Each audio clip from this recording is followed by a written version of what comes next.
So let us start, students. May 2023 current affairs. So as usual, I'm going to ask some questions from all of you before starting the May current affairs, just to check. और question का pattern आपको पता है, कुछ इस तरह से होता है कि आपको फील ना आए कि मुझे कुछ नहीं आता, तो मैं कुछ ट्रेडिशनल स्टैटिक, उस करंट से रिलेटेड कुछ स्टैटिक ऐड करता हूं, ताकि वो भी स्टैटिक वो क्वेश्चंस होंगे जो मुझे लगेगा कि आपको आते होंगे जरूर, तो you can handle.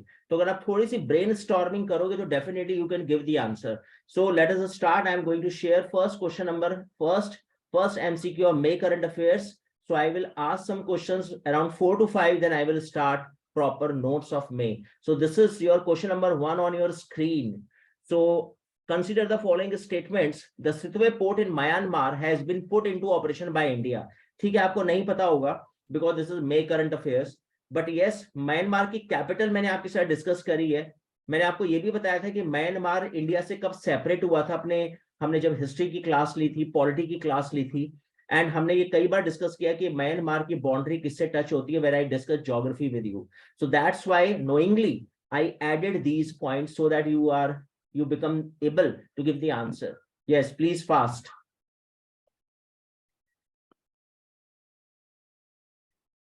Okay, so let us start the answer. तनु ने बोला है कि सर मुझे बी लग रहा है, ठीक है, चेक करते हैं तनु। एंड साक्षी ने भी हिम्मत दिखाई है, उन्होंने बोला, तनु ने बोला डी एंड साक्षी का आंसर बी फॉर बॉम्बे है, ठीक है, चेक करते हैं। And any other answer? चलो ठीक है, कोई बात नहीं, अभी हम देख लेते हैं कि आप लोग सही हैं या गलत।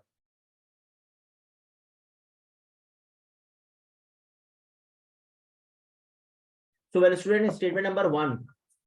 Okay, हरमन सी बोला, क्षितिज ने सी।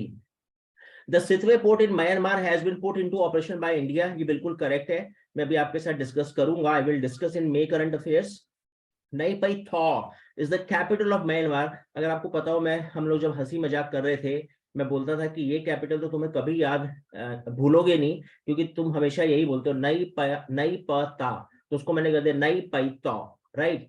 सो म्यांमार की कैपिटल तुम्हें बिल्कुल सूट करती है, क्योंकि तुम हर बार बोलते हो नई पता। तो वेल करेक्ट है, म्यांमार वॉज बर्मा। अगर आपको आइडिया हो तो म्यांमार जो है वो बर्मा था, एंड 1935 के एक्ट में इसको सेपरेट किया था। मैंने शायद पॉलिटी की क्लास में आपके साथ डिस्कस किया था, बिल्कुल करेक्ट है। And Myanmar touches the boundary of the Assam. ये हमने कई सारे करंट अफेयर्स में सेवन सिस्टर का मैप देखा है, और म्यांमार का असम से कोई लेना देना नहीं है। असम के आगे 4 स्टेट्स आ जाते हैं, वो मैं मैप में भी दिखाऊंगा आपको। तो ये बिल्कुल रॉन्ग स्टेटमेंट है, and 1 2 3 is correct. And yes, मैं क्लैपिंग करूंगा हरमन के लिए एंड क्षितिज के लिए, जिन्होंने सी आंसर दिया। वेरी गुड, करेक्ट है, बिल्कुल राइट आंसर है आप लोगों का। तो देख लेते हैं, हमारी आंसर शीट में भी बिल्कुल करेक्ट आंसर है।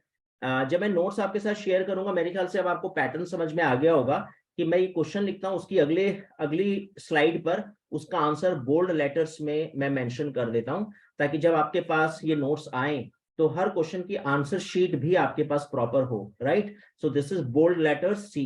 Okay, now come to question number 2। So please give the answer. और अगर आपने इस क्वेश्चन का आंसर नहीं दिया तो I feel very bad, because you all are very familiar and habitual with CVV. Credit card, debit card आप use करते हो, मर्चेंट साइट्स पे जाके जब वो बोलते हैं सीवीवी, आप अपनी 3 डिजिट की सीवीवी या 4 डिजिट की सीवीवी फिल करो, तो आपको सीवीवी का मतलब पता होना चाहिए एज ए जागरूक कंज्यूमर, क्योंकि टोकनाइजेशन अभी बड़ा न्यूज में है, आरबीआई इसको कंपलसरी कर रहा है। क्या होता है डिस्कस करेंगे। सो please give the answer fast and please mention question number, so that it would be very easy for me to judge that you are giving the answer of this question. Anubhav, second D. Okay, so let me check Anubhav, and thank you very much for participating so sincerely in the MCQ session. Shitish 2D. Okay, and yes, any other answer? बाकी students भी answer दे दे, कोई बात नहीं, गलत ही होगा ज्यादातर, और क्या होगा। परिधि कालरा, वेरी गुड परिधि, वेरी गुड भूमि, वेरी गुड तनु। चलो ठीक है, अब आंसर बता देते हैं आपको। सो वेल, आंसर है इसका Visa launches CVV free payment of tokenised credit in India. तो ठीक है, मुझे नहीं पता होगा। CVV stands for card visual verification, नहीं, ये होता है कार्ड की वैल्यू, वेरिफिकेशन वैल्यू होती है एक, उसको बोलते हैं। तो ये थोड़ा यहाँ पे गड़बड़ा गई है इसकी टर्म, तो सेकंड रॉन्ग है। और 3 डिजिट होता है क्रेडिट कार्ड के लिए, नहीं, डेबिट कार्ड में भी तो होता है सीवीवी। आप किसी से भी अगर पेमेंट करते हो तो हर कार्ड के पीछे CVV होता है। तो ये मैंने जानबूझ के आपको इसलिए दिए कि ये तो आपको पता होने चाहिए थे। तो 2 और 3 अगर रॉन्ग है तो फिर देख लो ना आप, मैं ये नहीं लगाऊंगा, मैं ये नहीं लगाऊंगा, मैं ये नहीं लगाऊंगा, तो मजबूरी मेरा आंसर होगा yes, card verification value correct है साक्षी। तो मजबूरी में मेरा आंसर ये होगा। अब आप समझ गए मेरी डिजाइनिंग। मैं डिजाइन इस तरह से करता हूं कि मुझे लगता है कि आपको ये बात पता होनी चाहिए और उसके बेस पर आप उस क्वेश्चन का आंसर बता पाओ जो आपको नहीं भी पता। Correct. So this is the right answer, 1 only. Very good. And मेरे ख्याल से किसी ने भी आंसर नहीं दिया, सो this is very sad. Okay, कोई बात नहीं। क्वेश्चन नंबर 3 पे अपना भाग्य आजमाएं और बताएं इसका आंसर। ये this is question number 3। Already मैंने इसके 2 और 3 पॉइंट्स आपके साथ डिस्कस किए हुए हैं। तो अगर आपको फर्स्ट नहीं पता देन तब भी you can give the answer, yes fast. So yes, Lavya ने अभी ज्वाइन नहीं करा आज क्लास को, एंड राखी सावंत भी जा चुकी हैं, उन्होंने भी आज क्लास अटेंड नहीं करी। आई तो थी वो, लेकिन शायद कुछ इमरजेंसी वर्क उनको पड़ गया हो। एंड सांध्या और कुछ students other, and hope they are listening the recording. So well Harman, question 3D, okay, so 3D means all statements are correct according to Harman.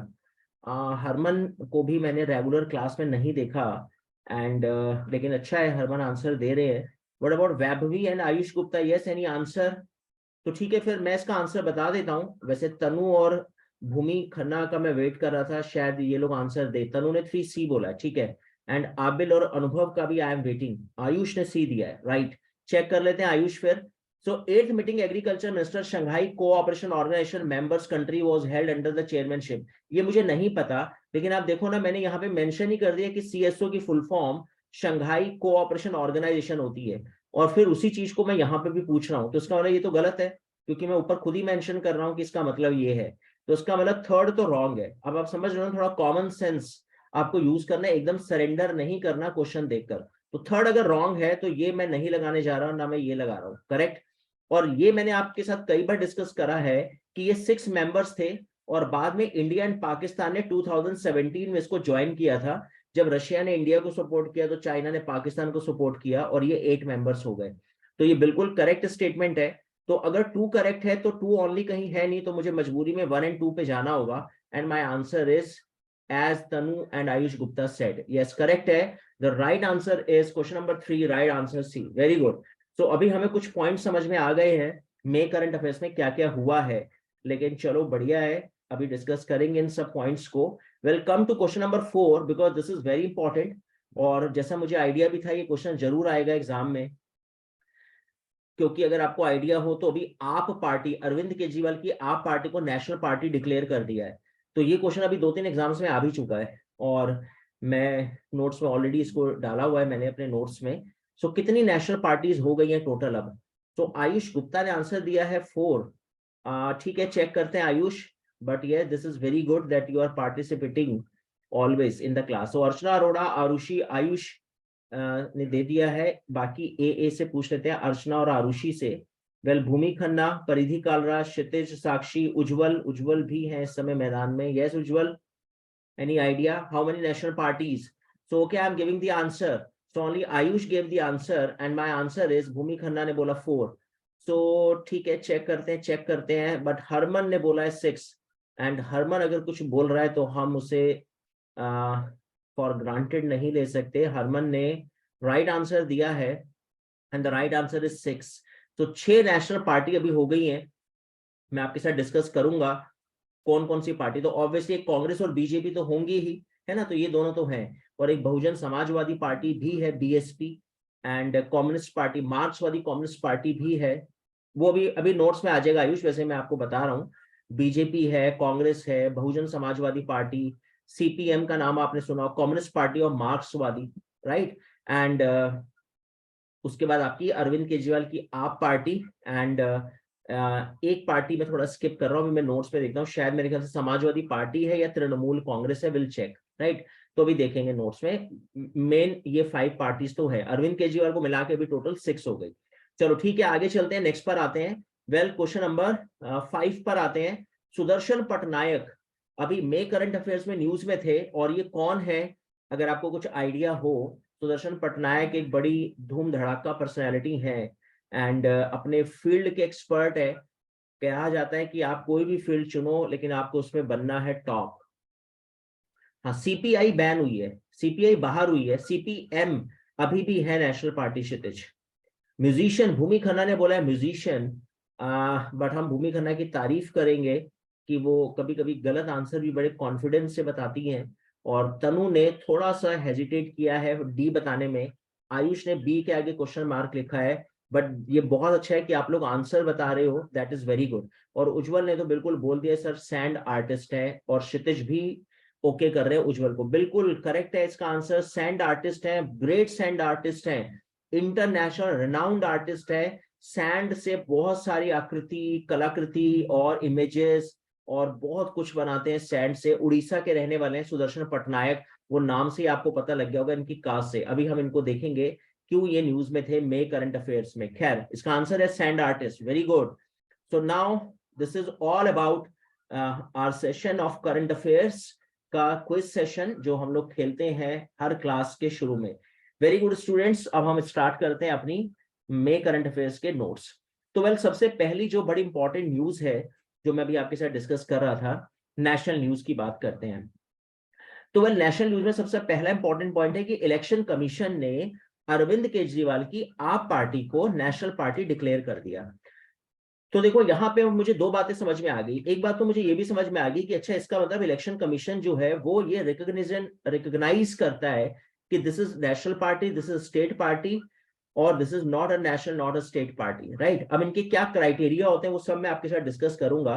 पहले मैं आपको बता दूं कि इलेक्शन कमीशन एक कॉन्स्टिट्यूशनल बॉडी है। 324 से लेके 329 आर्टिकल तक इसको मेंशन किया हुआ है पार्ट 15 में, राइट। तो ये इंपॉर्टेंट है कॉन्स्टिट्यूशन के हिसाब से, पॉलिटी के हिसाब से, पॉइंट ऑफ व्यू से। सो 324 टू 329 आर्टिकल इलेक्शन कमीशन, ये इलेक्शन कमीशन का सारा एक्सप्लेन करा हुआ इन आर्टिकल्स में। और इलेक्शन कमीशन के अंदर ये 3 मेंबर बॉडी होती है। इसमें एक होता है चीफ इलेक्शन कमिश्नर और 2 होते हैं इलेक्शन कमिश्नर, राइट। और ये जो इनका टेन्योर है वो होता है 6 ईयर्स। तो बहुत इंपॉर्टेंट है, 6 ईयर्स और 65 ईयर ऑफ एज, जो पहले आ जाए उस पर रिटायर हो जाते हैं, right, which ever is earlier. जैसे मैं भी इलेक्शन कमिश्नर बना, चीफ इलेक्शन कमिश्नर, और मेरी एज हो चुकी है 62, तो मैं 3 ईयर्स के लिए ही बैठूंगा। मेरी एज है 58 ईयर्स, तो मैं प्रॉपर अपने 6 ईयर्स कंप्लीट करूंगा। तो होप आपको ये स्टैटिक फैक्ट्स समझ में आ गए होंगे इलेक्शन कमीशन से रिलेटेड। और जितने भी चुनाव में सिंबल हैं, जो भी उनको बैलेट बॉक्स है, बैलेट पेपर है, पूरे इंडिया के इलेक्शंस कंडक्ट करवाना, वो सब इलेक्शन कमीशन का काम होता है, करेक्ट।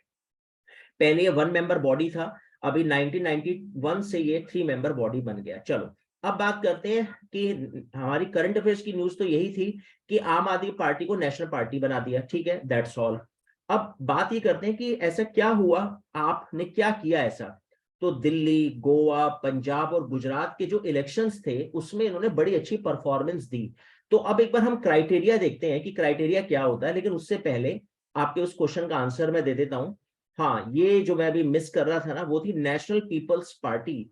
अब नेशनल पीपल्स पार्टी कहाँ की है वो आप देखोगे क्लास के बाद और मुझे बताओगे अगले दिन कि सर ये कौन से स्टेट की पार्टी है। बाकी आम आदमी party, Bahujan Samajwadi, Bharatiya Janata, CPM, CPI नहीं सीपीएम, और इंडियन नेशनल कांग्रेस, तो ये 6 पार्टियां भी हमारी नेशनल पार्टी है। और किन को नेशनल पार्टी के स्टेटस से बाहर फेंक दिया इलेक्शन कमीशन ने, वो है तृणमूल कांग्रेस, एनसीपी, शरद पवार, अगर आपने सुना भी काफी न्यूज में, उन्होंने रिजाइन कर दिया कि मैं अभी अध्यक्ष नहीं बनना चाहता। फिर लोगों ने बड़ी रिक्वेस्ट करी तो शायद अभी उन्होंने बोला है कि okay I am ready to continue as a chairman of the Nationalist Congress Party, right. Maharashtra में हैं ये लोग, एनसीपी, शिवसेना के साथ इन्होंने अभी गवर्नमेंट बनाई थी महाराष्ट्र में, उद्धव ठाकरे जब सीएम थे। Communist Party of India we all know, right, बड़ी फेमस पार्टी है, बंगाल और केरला में काफी दबदबा है इस पार्टी का। एंड या इनकी ये कैंसिल हो गई नेशनल पार्टी की जो इन्हें स्टेटस मिला हुआ था। तो अभी हमें ठीक है ये पॉइंट्स भी क्लियर हो गए, राइट। अब आते हैं कि क्या होता है क्राइटेरिया नेशनल पार्टी बनने का। तो जरा ध्यान से सुनना, क्योंकि मुझे उम्मीद है ये क्वेश्चन हो सकता है वो डायरेक्ट ना पूछ के इनडायरेक्टली कुछ पूछ ले। तो अगर आप कोई पार्टी बनाते हो तो the party win 2% seats in the Lok Sabha from at least 3 different states. अब आप इसे ऐसे मानो कि 543 सीट्स है टोटल लोकसभा में, इसका 2% अगर मैं निकालूं तो कितना बैठेगा इसका 2%? तो मेरे ख्याल से लमसम आप मान लो 2% कितना बैठेगा, 10 सीटें। लेकिन ये 10 सीटें कितने स्टेट से आनी चाहिए? 3 स्टेट से। ऐसा नहीं कि पता चला कि आपने पंजाब में आपका आपका बड़ा अच्छा वोट बैंक है, आपने पंजाब से 10 की 10 सीटें जीत ली लोकसभा में। आपको 3 स्टेट्स में अपनी परफॉर्मेंस दिखानी और टोटल अप्रॉक्स 9 to 10 सीट्स आपको जीतनी है। तो मेरे ख्याल से आपको फर्स्ट क्राइटेरिया समझ में आ गया होगा। उसके बाद जनरल इलेक्शन लोकसभा या फिर किसी भी स्टेट के इलेक्शन में पार्टी को 6% वोट्स मिल जाए, एनी 4 और more states in addition it wins 4 Lok Sabha seat. Correct.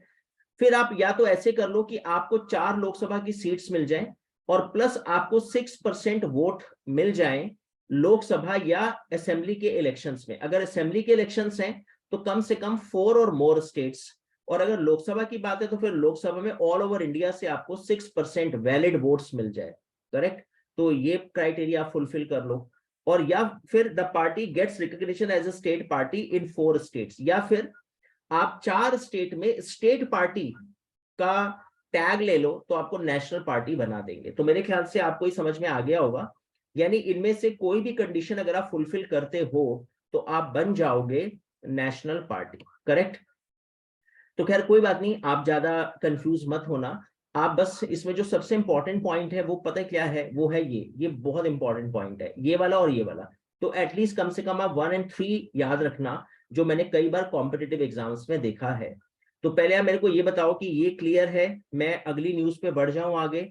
Should I move to next? कोई कंफ्यूजन हो तो मेरे से पूछ लो पहले, अदरवाइज फिर हम आगे चलते हैं। Okay, thank you Tanu, thank you Bhumi Khanna. तो अभी नेशनल पार्टी बन गई 6 टोटल। आम आदमी पार्टी रिसेंटली 6 नेशनल पार्टी बनी। Election commission national party declare करता है। इलेक्शन कमीशन के क्या इंपॉर्टेंट पॉइंट्स थे वो हमने डिस्कस किया, और नेशनल पार्टी का क्या क्राइटेरिया होता है वो हमने डिस्कस किया। वैसे उसके आगे मैंने स्टेट पार्टी, जैसे उसमें लास्ट पॉइंट था ना कि 4 स्टेट्स में स्टेट पार्टी, तो मैंने यह मेंशन कर दिया कि स्टेट पार्टी कैसे बनते हैं। लेकिन कोई बात नहीं, आप छोड़ सकते हो, अगर आपको नहीं याद रखना तो leave it. But yes, for the sake of information मैंने यहाँ मेंशन कर दिया कि 6% vote share in the last assembly election in that state. मतलब स्टेट पार्टी, आप किसी पर्टिकुलर स्टेट में स्टेट पार्टी कैसे बनोगे, तो वहां पे जो भी इलेक्शन हुए हो उसमें 6% आपका वोट शेयर रहा हो।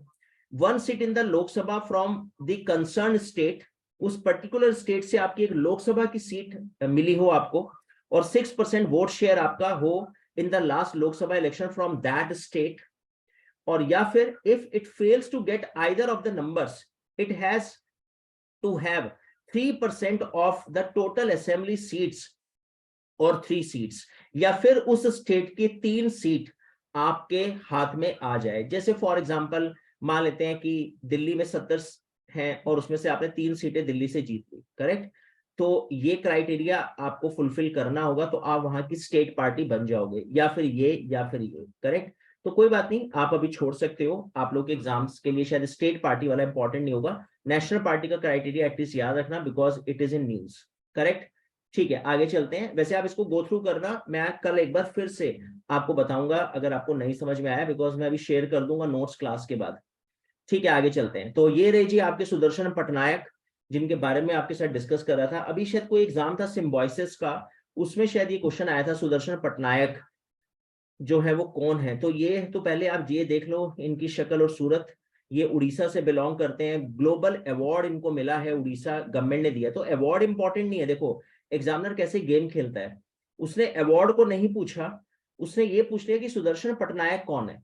तो ये इस तरह से इनडायरेक्ट क्वेश्चन, तो आपको थोड़ा सा करंट अफेयर्स पे फोकस रखना है, तो मैक्सिमम क्वेश्चन आपकी रेंज में आ जाते हैं। करेक्ट। तो सुदर्शन पटनायक अब आप देख लो कितनी ब्यूटीफुल आर्ट इन्होंने सैंड से बनाई। ये Ganpati, Lord Vishnu, Lord Shiva, prime minister Narendra Modi, US के प्रेसिडेंट, पता नहीं किन किन की इमेजेस ये बना चुके हैं अपनी सैंड से। तो किसी भी पर्सनैलिटी, किसी भी सेलिब्रिटी, किसी भी गॉड गॉडेस को ये सैंड से डिजाइन कर लेते हैं। करेक्ट। सो वेल, यहाँ पे मैंने सुदर्शन पटनायक के बारे में मेंशन करा है, लेकिन यहाँ पे सिर्फ इसलिए कि आपको थोड़ा सा आइडिया लग जाए सुदर्शन पटनायक के बारे में। So Sudarshan Patnaik is now a world-renowned sand artist who has won many awards, has got great reception over the years because of the awesome sand sculptures that he creates, right? तो बस हमारे लिए काम की बात है, सुदर्शन पटनायक एक sand artist है and basically he belongs from Orissa. वैसे उड़ीसा की कैपिटल कोई बताएगा क्या? What is the capital of Orissa? Yes, question मैं किससे पूछूं? पूछ लेते हैं साक्षी, तनु, उज्जवल और परिधि कालरा से। Any idea?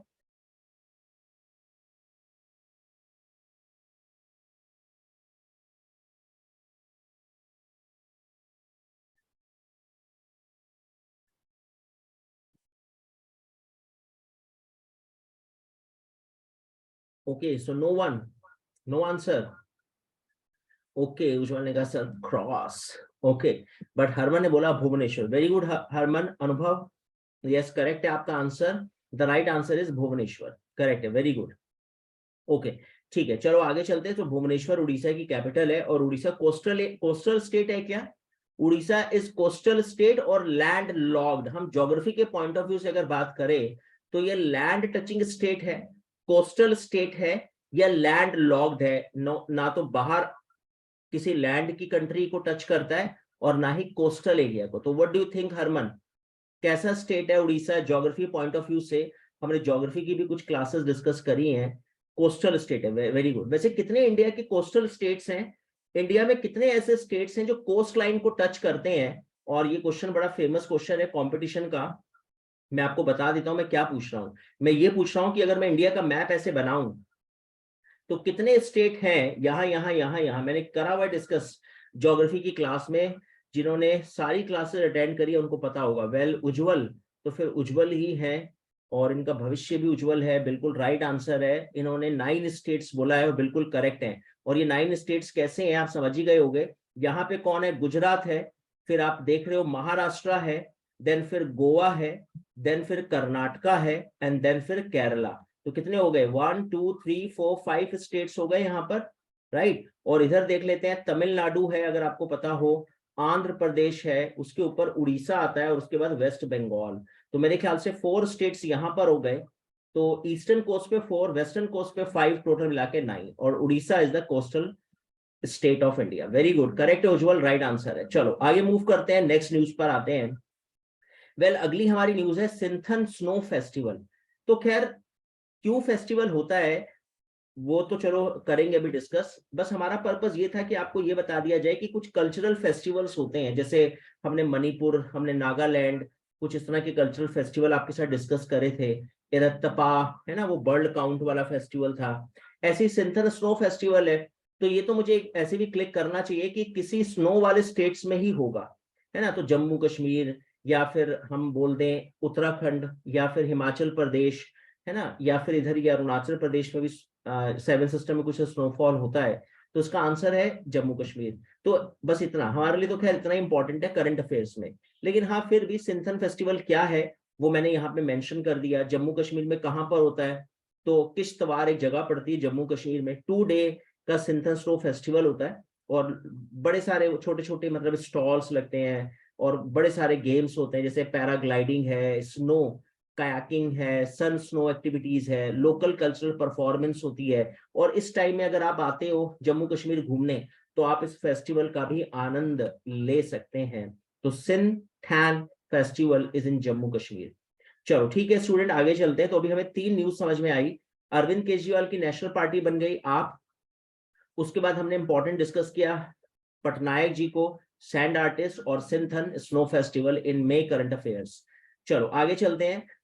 उसके बाद देखो भाई, ये क्वेश्चन तो वैसे हर मंथ में आता है कि इंडिया की अनएम्प्लॉयमेंट इतना बढ़ गई। तो देखो ये तो हमें याद करने की जरूरत नहीं, ये तो एज यूजुअल बढ़ ही रही है, ये भागती जा रही है रफ्तार से अनएम्प्लॉयमेंट। और ये प्राचीन काल से आज तक ऐसी हो रहा है। हमने कभी नहीं सुना कि अनएम्प्लॉयमेंट कम हो गई। कितनी सरकारें आई चली गई, कितने लोग वादे करके खुदा को प्यारे हो गए, लेकिन अनएम्प्लॉयमेंट हिंदुस्तान की कभी कम नहीं हुई। लेकिन अब मेरा क्वेश्चन तो पूछना बनता है आप लोगों से। आप मुझे जरा ध्यान से मेरा क्वेश्चन सुनना। मैं आप लोगों से एक क्वेश्चन पूछ रहा हूँ। अनएम्प्लॉयमेंट्स के कुछ टाइप्स होते हैं, right. Sakshi, Tanu, Paridhi Kalra, Ayush, Ujjwal and सिमर मेरे ख्याल से शायद जा चुके हैं। अनुभव, अर्चना, आरुषि से पूछते हैं, ईशु भारद्वाज, सभी से क्वेश्चन है मेरा। फॉर एग्जाम्पल कि मेरे को कंप्यूटर चलाना नहीं आता, राइट। और मैं बेरोजगार हूं और कहीं पर कंप्यूटर ऑपरेटर की रिक्वायरमेंट है, but I do not know how to operate computer, तो मेरी अनएम्प्लॉयमेंट को किस टाइप की अनएम्प्लॉयमेंट आप बोलोगे? अब मैं आपको ऑप्शंस दे रहा हूं। Technical unemployment, structural unemployment, frictional unemployment और एजुकेटेड अनएम्प्लॉयमेंट। ओके, सो साक्षी शर्मा, तनु और उज्जवल ने बोला है सर स्ट्रक्चरल अनएम्प्लॉयमेंट है ये। अच्छा, टेक्निकल अनएम्प्लॉयमेंट नहीं होगी ये? उज्जवल, तनु, साक्षी, इन तीनों ने आंसर दिया कि सर स्ट्रक्चरल अनएम्प्लॉयमेंट है। फिर से सुन लो, एक जगह कंप्यूटर की जॉब निकली और मुझे कंप्यूटर आता नहीं है, और इस वजह से मैं उस जॉब को I can not take that job, so मेरी अनएम्प्लॉयमेंट काउंट हो गई। और मैं किस तरह का अनएम्प्लॉय कहलाया? Structural unemployed, technical unemployed, frictional unemployed और एजुकेटेड अनएम्प्लॉय। तो इन स्टूडेंट ने आंसर दिया स्ट्रक्चरल। तो मैं आपको ये बता दूं कि ये तीनों के तीनों स्टूडेंट्स के आंसर बिल्कुल एब्सोल्युटली करेक्ट है। तनु, उज्जवल और साक्षी का answer absolutely correct. Let me clap first, फिर उसके बाद मैं बताऊंगा क्यों। तो पहले मैं इन तीनों के लिए क्लैपिंग तो कर दूं। देखो भाई, बात ऐसी है कि फॉर एग्जाम्पल मेरी जॉब है, ठीक है, और तुम सब मेरे यहाँ पे जॉब करते हो, करेक्ट, मैं ओनर हूँ, और मैंने तुम सबको एक दिन बुलाया, तुम लोग आए और मैंने तुम सबसे कहा कि चलो गेट आउट, अनुभव, अर्चना, आरुषि, अविराज, सब बाहर जाओ, और तुम सबको आज मैं फायर कर रहा हूँ। तुम सब ने पूछा सर क्या गड़बड़ हो गई, मतलब क्यों जॉब से हटा रहे हो? तो मैंने कहा देखो भाई ऐसा है, मैंने रख लिया कंप्यूटर, अब तुम लोग पहले तो सारे बाहर जाओ, और जिसको कंप्यूटर आता हो वो अंदर आ जाए और वो कंप्यूटर हैंडल करे। अब तुम सब सारे मायूस और तुम सब चले गए, क्योंकि तुम में से किसी को कंप्यूटर चलाना नहीं आता। तो इसको बोला गया स्ट्रक्चरल अनएम्प्लॉयमेंट। जैसी स्ट्रक्चर चेंज हुआ मार्केट का, लोग अनएम्प्लॉयज हो गए, आप समझे? और ये होता है कई सालों के बाद, सिस्टम चेंज होता है। जैसे आपको पता है, जब हम छोटे थे तो वो ब्लैक कलर के वीडियो कैसेट्स आते थे, अगर आपने सुना, वो वीसीपी, वीसीआर, अचानक वो इंडस्ट्री बंद हो गई और सीधा आगे सीडी प्लेयर्स। तो जितने भी वीडियो, वीसीआर और वीसीपी वाली इंडस्ट्री थी ना, उन सबको लॉस हुआ, सब बर्बाद हो गए, और अचानक वो वीडियो प्लेयर्स आ गए, सीडी प्लेयर, डीवीडी प्लेयर, है ना, ब्लू रे, पता नहीं क्या क्या टेक्नोलॉजी आ गई। लोगों ने उसको सीखा, और अचानक वो सीडी प्लेयर, डीवीडी सब बंद हो गए, पेन ड्राइव आ गई, बताओ, है ना। फिर लोगों ने पेन ड्राइव का फैशन चला, फिर अचानक, और उससे पहले फ्लॉपी भी चलती थी अगर आपको याद हो। फिर पेन ड्राइव एकदम कोलैप्स हुई, और अब आप देखो घर घर में अमेजोन, नेटफ्लिक्स सब है, आपके मोबाइल फोन पे मूवीज हैं। अब कोई जरूरत नहीं है कोई सीडी लेके घूम रहे हो और आप अपना सीडी प्लेयर लेके बैठे हो घर में। तो ये स्ट्रक्चर चेंज हुआ। अब दूसरा स्टाइल क्या है, टेक्निकल अनएम्प्लॉयमेंट क्या है? एक दिन मैं ऑफिस आया, मैंने तुम सबको बोला कि हाँ जी फायर, गेट आउट, साक्षी, परिधि, क्षितिज, तनु, सब बाहर जाओ, और वो अंदर आ जाए जिसको कंप्यूटर आता हो। तुम सारे के सारे अंदर आ गए। मैंने कहा मतलब? कहने लगे सर हमें पता था कि आप कंप्यूटर लाने वाले हो, हम तो जॉब के बाद 5 से 6 क्रैश कोर्स ज्वाइन किया हुआ था हमने जनकपुरी ईस्ट में, और हम वहां जाके कंप्यूटर सीख रहे थे। अब हम सबको कंप्यूटर आता है, अब रखो जॉब पे। तो मेरे पसीने छूट गए, मैंने कहा यार बताओ, सबको कंप्यूटर आता है अब? तो अब बात यह है कि मैंने बोला कि देखो भाई ऐसा है, भले ही सबको कंप्यूटर आता हो, लेकिन मैं बंदा रखूंगा एक, क्योंकि ये एक कंप्यूटर 100 लोगों के बराबर काम करेगा। तो जो तुम में से बहुत एक्सपर्ट है कंप्यूटर का, वो आ गया, बाकी घर जाओ। तो आप समझ गए, आपको कंप्यूटर आता था फिर भी आप अनएम्प्लॉय, क्योंकि मशीन ने मैन का प्लेस ले लिया। This is called technical unemployment. जब टेक्नोलॉजी एक मैन को रिप्लेस कर दे, this is called technical unemployment. ये बात समझ में आ गई? दोनों में डिफरेंस क्लियर हुआ? स्ट्रक्चरल में आपको कंप्यूटर नहीं आता, टेक्निकल अनएम्प्लॉय में आपको कंप्यूटर आता था फिर भी आप अनएम्प्लॉय रह गए, क्योंकि मशीन ने आपकी जगह ले ली। Is it got it?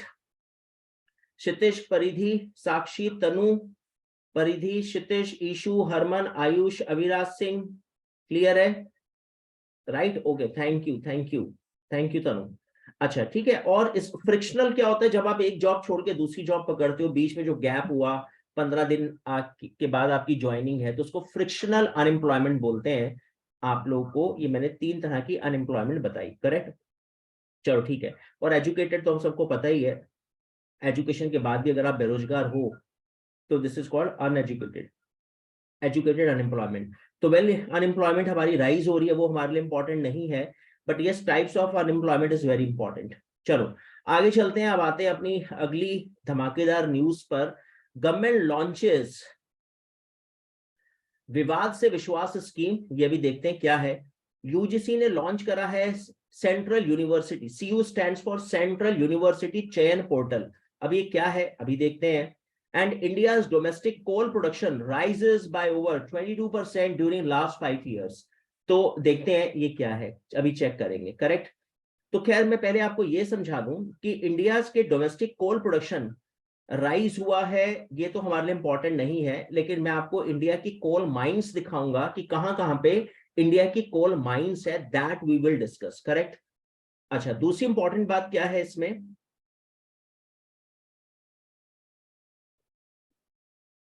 Yes तो हम लोग देखेंगे कि कोल माइंस जो है वो इंडिया की कहां कहां पर है, दैट वी विल डिस्कस। तो वन बाय वन इन तीनों न्यूज को देखते हैं, क्या क्या खास बातें हैं इन तीनों न्यूज में, राइट। तो सबसे पहले चलते हैं, देखते हैं किस न्यूज को हम एक्सप्लेन कर रहे हैं। तो सबसे पहले चलो सेंट्रल यूनिवर्सिटी चयन पोर्टल, तो मैं आपको इसका थोड़ा सार समझा देता हूँ।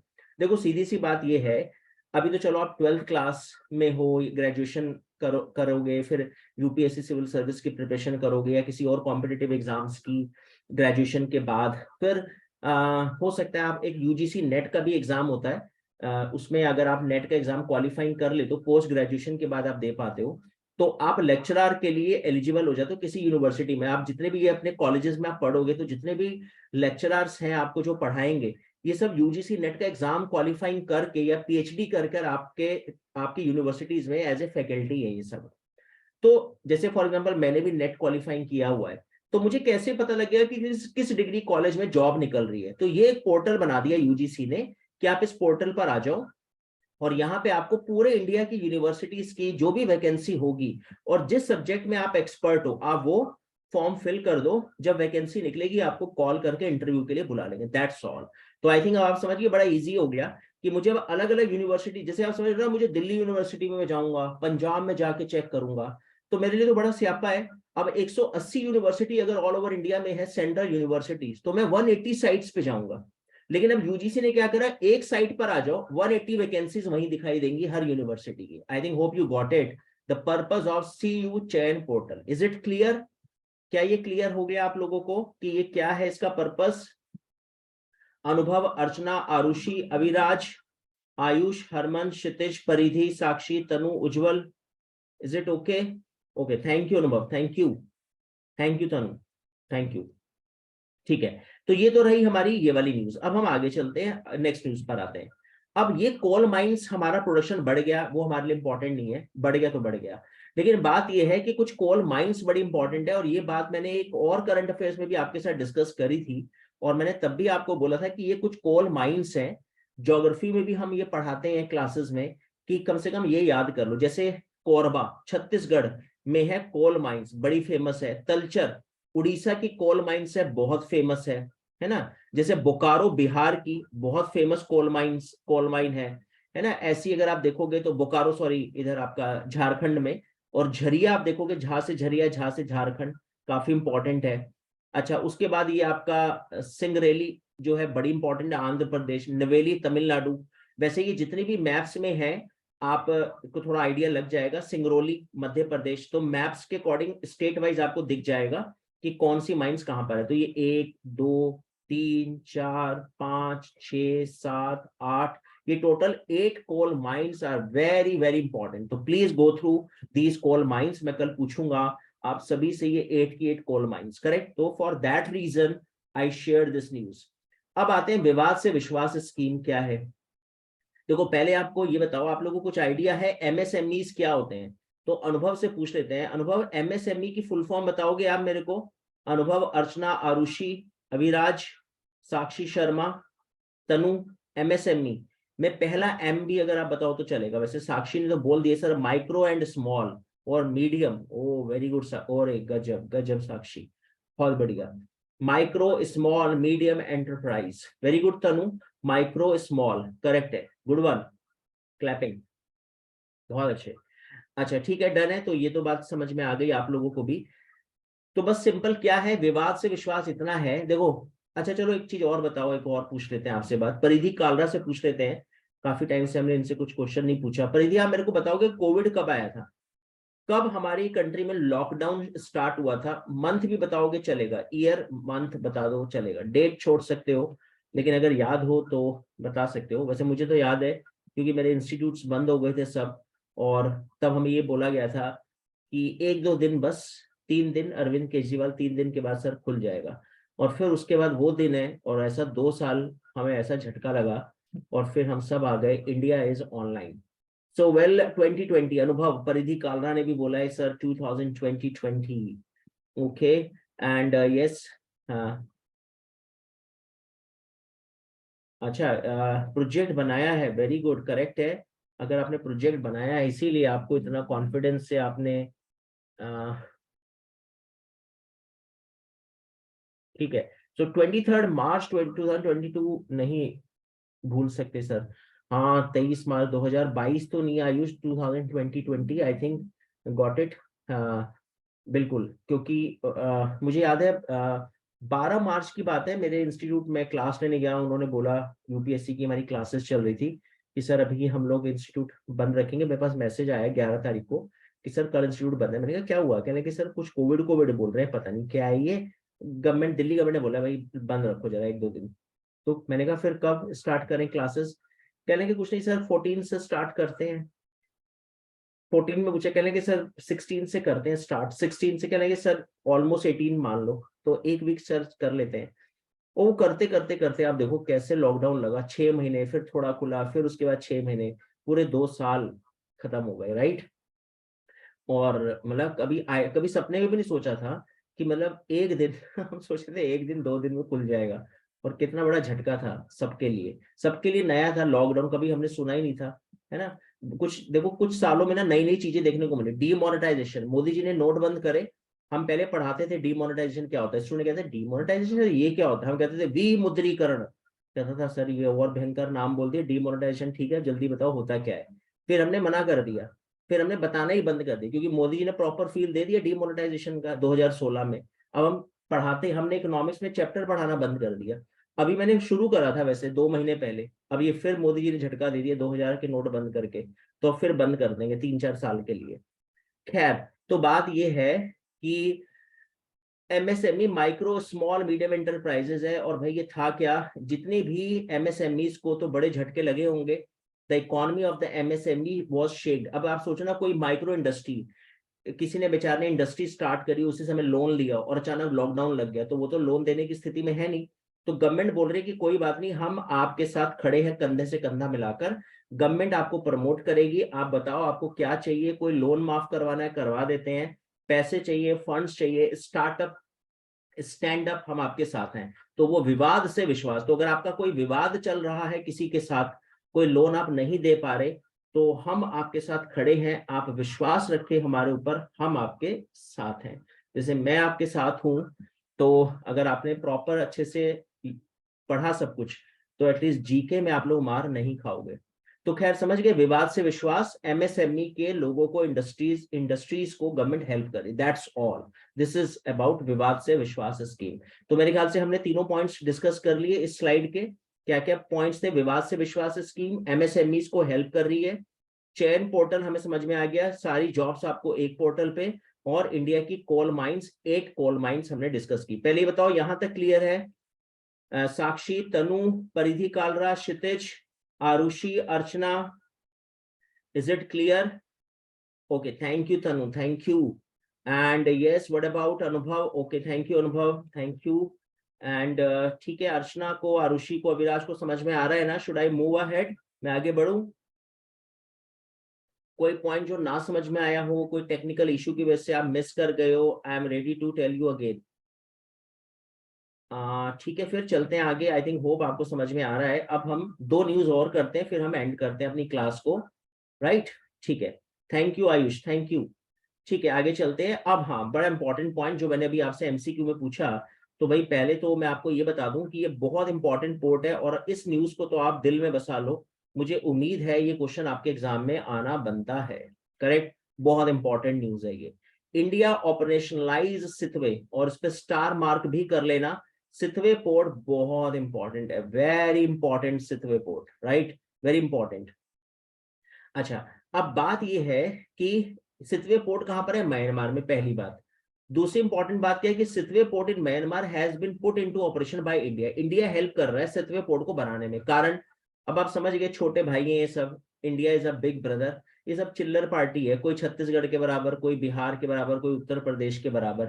अब पाकिस्तान को ये बात कभी समझ में नहीं आई, ये बेचारे फिर भी थोड़े डरते हैं। पाकिस्तान थोड़ा सा ऐसे ना शेर बना घूमता है, क्योंकि इसको पता है पीछे चाइना खड़ा है, और चाइना से थोड़ा हम डरते हैं, बस इतनी सी बात है। वरना पाकिस्तान हमारे लिए आधे घंटे का सीन है। अभी 11 बजे वॉर शुरू हो ना, 11:30 बजे पाकिस्तान मैप से गायब है। लेकिन फिर हम छोड़ते, चलो जाने दो, क्योंकि चाइना ने अटैक किया तो 11:30 से 12 तक हम गायब है। तो खैर बात यह है कि हम सोचते हैं कि चलो कोई बात नहीं, बच्चा है, अब क्या कहना है इसको। बट म्यांमार के साथ हमारी अच्छी दोस्ती चल रही है, क्योंकि हम चाहते हैं कि ये चाइना के चंगुल में ना आए, इसलिए हम वहां पे पोर्ट वो डेवलप करें, ताकि उसके साथ हमारा एक्सपोर्ट इंपोर्ट सी रूट्स के थ्रू हमारा बिजनेस जरा चलता रहे उसके साथ। तो पहली पॉइंट तो ये है कि जी सितवे पोर्ट का है म्यांमार में, राइट। अब ये प्रोजेक्ट क्या है, Kaladan multi modal transit transport initiative है। अब मैं आपको पहले मैप में ये पोर्ट दिखा देता हूँ। देखो जी, पहले आप इसे समझ लो, ये है हिंदुस्तान का कलकत्ता, राइट। ये है सितवे पोर्ट म्यांमार में। तो अब आप समझ गए पर्पस क्या है।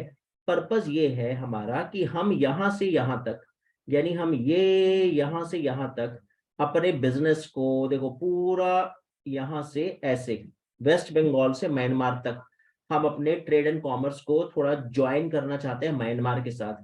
और म्यांमार इंडिया में किस किस को टच कर रहा है वो अब आप समझ ही गए, मेरे ख्याल से आपको यहाँ पे क्लियर हो गया होगा। इस मैप को देख के देखो, अरुणाचल प्रदेश 1, उसके बाद अगर आप देखो तो नागालैंड सेकंड, फिर उसके बाद देखो मणिपुर, फिर उसके बाद मिजोरम, करेक्ट। उसके बाद ये फिर बांग्लादेश, ये पूरा देख रहे हो ना, ये बांग्लादेश है यहाँ तक। तो ये जो आप देख रहे हो ये सब बांग्लादेश की बाउंड्री आ जाती है। तो उसका मतलब म्यांमार कितने इंडिया के स्टेट को टच कर रहा है, 4। और देखो आसाम से ये सब कट गए ना, ये सब आसाम से ये ऐसे कट रखे हैं, ठीक है, डन। तो एटलीस्ट आप ये ध्यान रखोगे, इंपॉर्टेंट है। दूसरी बात ये है कि म्यांमार का ये सितवे पोर्ट है, और हमारा ये कालादान प्रोजेक्ट है जो वेस्ट बंगाल से म्यांमार को ट्रेड एंड कॉमर्स से हम जोड़ेंगे, और हम सी रूट के थ्रू इसके साथ ट्रेड करेंगे। और म्यांमार का पुराना नाम आपको पता ही है क्या है, बर्मा। और बर्मा को 1935 में ब्रिटिशर्स ने सेपरेट कर दिया था, वैसे ये इंडिया का पार्ट था, करेक्ट। तो बर्मा वॉज सेपरेटेड इन 1935, इसकी कैपिटल थी रंगून। एक कंगना रानौत की मूवी आई थी, कुछ आइडिया है आपको उसका नाम क्या था? कंगना रानौत की एक मूवी आई थी, वैसे सुपर फ्लॉप थी वो मूवी। अविराज आयुष आरुषि, अगर आपने वो मूवी देखी हो, उसका नाम मेरे ख्याल से रंगून ही था, फ्लॉप हो गई थी वो मूवी।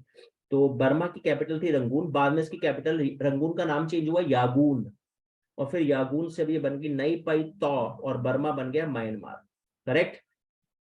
तो मेरे ख्याल से होप क्लियर है, आपको समझ में आ गया सितवे पोर्ट म्यांमार।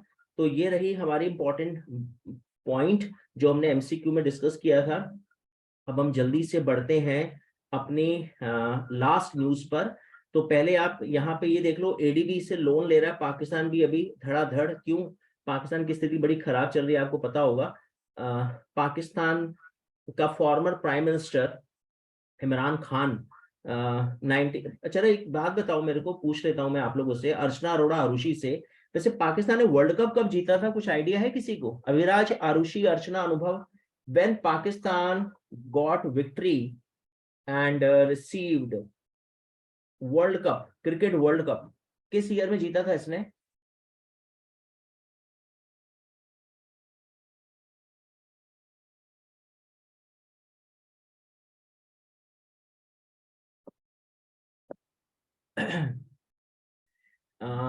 नहीं आंसर किसी का।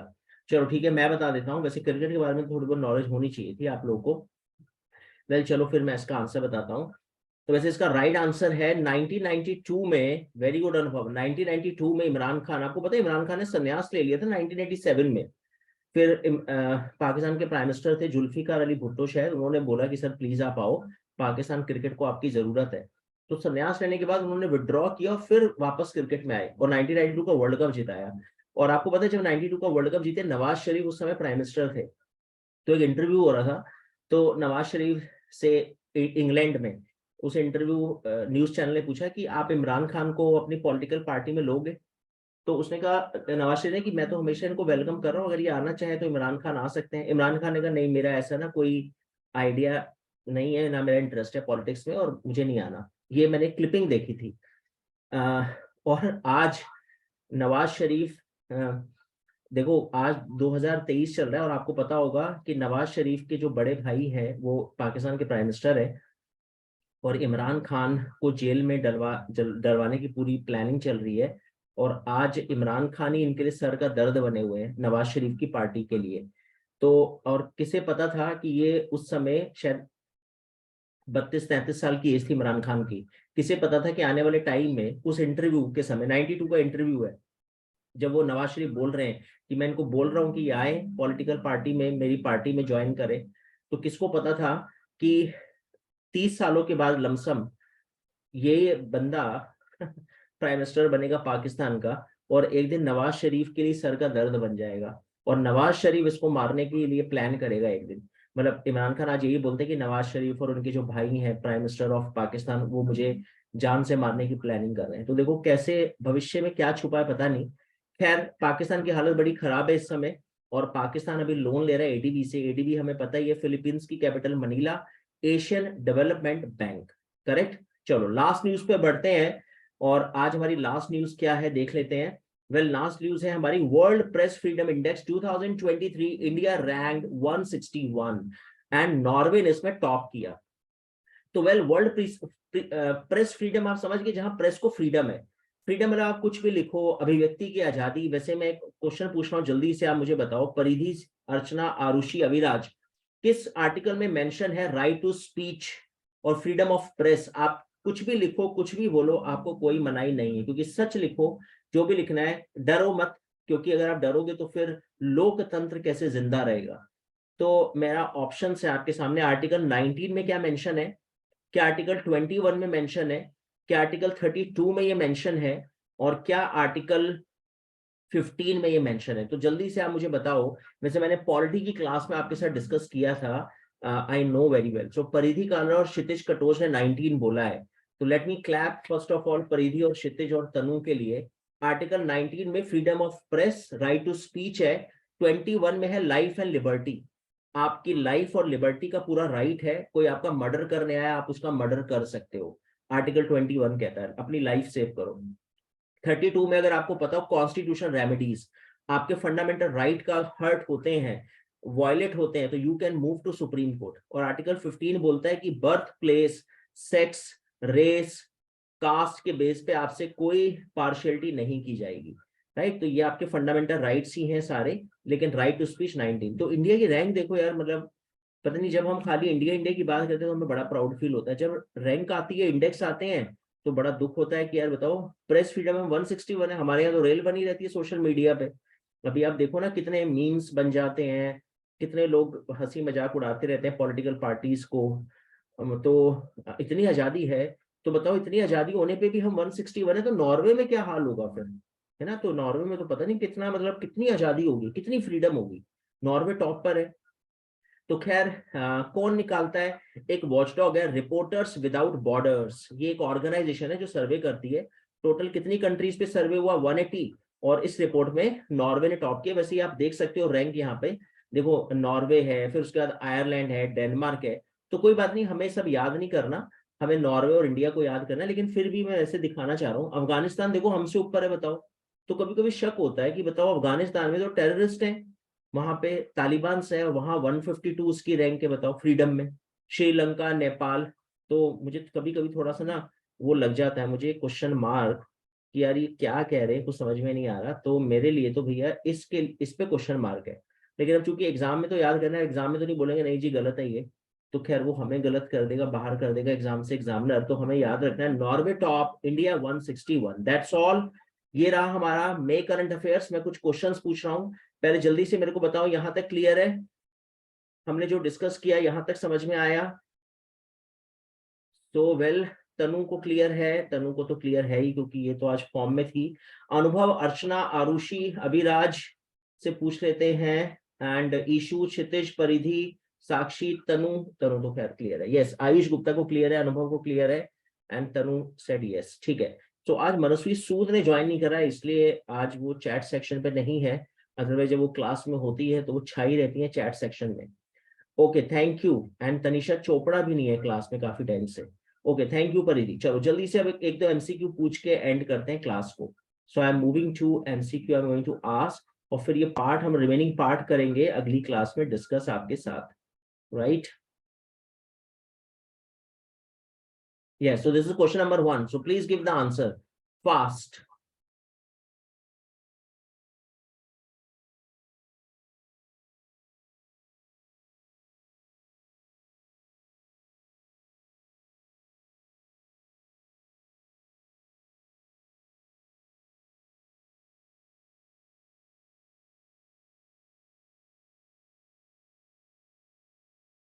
Okay, D. सो तनु ने बोला डी। तनु बोल रही है कि सर सारे करेक्ट स्टेटमेंट है। अनुभव ने भी बोला डी। ओके, और मेरे लिए थोड़ा सा शॉकिंग है ये आंसर, बिकॉज अभी अभी हमने लास्ट न्यूज यही पढ़ी है और उसी न्यूज से रिलेटेड एमसीक्यू है एंड तनु और अनुभव गेव रॉन्ग आंसर। चलो ठीक है, तो मैं अब इसका आंसर बताता हूँ। इन दोनों स्टूडेंट ने तो गलत दिया है। तनु ने अब चेंज करा है आंसर। शायद वो कहना चाह रहे हैं कि सर टाइपो मिस्टेक है, बी मुझे लिखना था वो लिख दिया डी। अनुभव ने बोला बी फॉर बॉम्बे। तो ठीक है अनुभव, चेक करते हैं, क्योंकि अभी तक आपने ही क्लैरिटी से बोला है बी, और मुझे लगता है बी ही आंसर होना चाहिए। क्यों? क्योंकि अभी तो मैंने बताया कि फिनलैंड ही नॉर्वे है, तो ये तो वैसे ही गलत हो गया। और अगर पहला रॉन्ग है तो ना तो मैं ए लगाऊंगा, ना मैं सी लगाऊंगा, ना डी लगाऊंगा, तो मुझे 2 और 3 पढ़ना भी नहीं है। मेरा आंसर बी है, राइट? तो इंडिया की 161 है, 180 कंट्रीज करेक्ट है। और इंडिया की इंक्रीज नहीं हुई, डिक्रीज हुई है, रैंक और कम हुई है। पहले इंडिया की रैंक ठीक थी, तो इसलिए ये भी करेक्ट है। तो लेकिन 1 से ही मेरा आंसर निकल गया करेक्ट। सो होप बाकी स्टूडेंट्स को समझ में आ गया होगा जिन्होंने आंसर नहीं भी दिया। सो क्वेश्चन नंबर 2 पर आते हैं। सो please give the answer question number 2। Question number 2 थोड़ा सा टफ हो सकता है, क्योंकि स्टेट पार्टी को मैंने आपको बताया तो है, लेकिन आपने कितने ध्यान से सुना था मुझे पता नहीं। चलो देखते हैं। Which of the following criteria should be met by state parties? Okay, so well अनुभव ने बिल्कुल चैलेंज एक्सेप्ट करा है कि सर मैं बताता हूँ आपको इसका आंसर, और अनुभव ने बोला ए। तो बाकी स्टूडेंट से मुझे एक्सपेक्टेशन नहीं है कि आंसर आएगा। अनुभव ने दिया है तो चलो ठीक है, चेक कर लेते हैं। ओ, तनु ने बोला है सी, ठीक है, एंड क्वेश्चन मार्क के साथ। चलो कोई बात नहीं, लेकिन आपने आंसर दिया, दिस इज वेरी गुड। तो एक बार चेक करते हैं, आंसर शीट पर आते हैं। तो अगर आप देखोगे तो बिल्कुल सही है, 6% वोट शेयर असेंबली इलेक्शन में हो, and at least 4 state in the last Lok Sabha polls. नहीं, ये रॉन्ग है, 4 स्टेट नहीं, बस लोकसभा पोल्स में आप की 4 सीटें हो, राइट? एटलीस्ट 4 सीट्स नहीं, maximum 4 seats in the last Lok Sabha polls. So इसलिए ये रॉन्ग है। 2 seats in the state assembly correct है। 3% ऑफ टोटल असेंबली सीट्स और 3 सीट्स, ये भी करेक्ट है। तो उसका आंसर जो है ना 134 होगा, सी होगा। एंड तनु ने बिल्कुल करेक्ट आंसर दिया है। एक बार हम कल इसको फिर से डिस्कस कर लेंगे, स्टेट और नेशनल पार्टीज को, correct. Very good. Last question है बस ये, और इसके बाद हम एंड करते हैं। सो please give the answer. I think hope सभी स्टूडेंट्स ये आंसर दे सकते हैं। क्षितिज, परिधि, साक्षी, तनु, अनुभव, अर्चना। सो वेल, तनु ने आंसर दे दिया है, परिधि ने भी आंसर दिया है। विवाद से विश्वास स्कीम हमने बिल्कुल अभी डिस्कस करी थी, and I think hope answer बिल्कुल करेक्ट है। माइक्रो स्मॉल मीडियम एंटरप्राइजेस, जो वहां पे इनके लोन वोन हम लोग माफ कर रही है सरकार। Very good student, so thank you very much. Hope आप लोग को वेरी गुड अनुभव, वेरी गुड परिधि, वेरी गुड तनु, आपने 3rd क्वेश्चन का आंसर दिया, एंड बाकी स्टूडेंट्स ने भी। Well, this is all about may current affairs. Remaining part हम नेक्स्ट क्लास में डिस्कस करेंगे। Thank you very much for participating the class. Good night.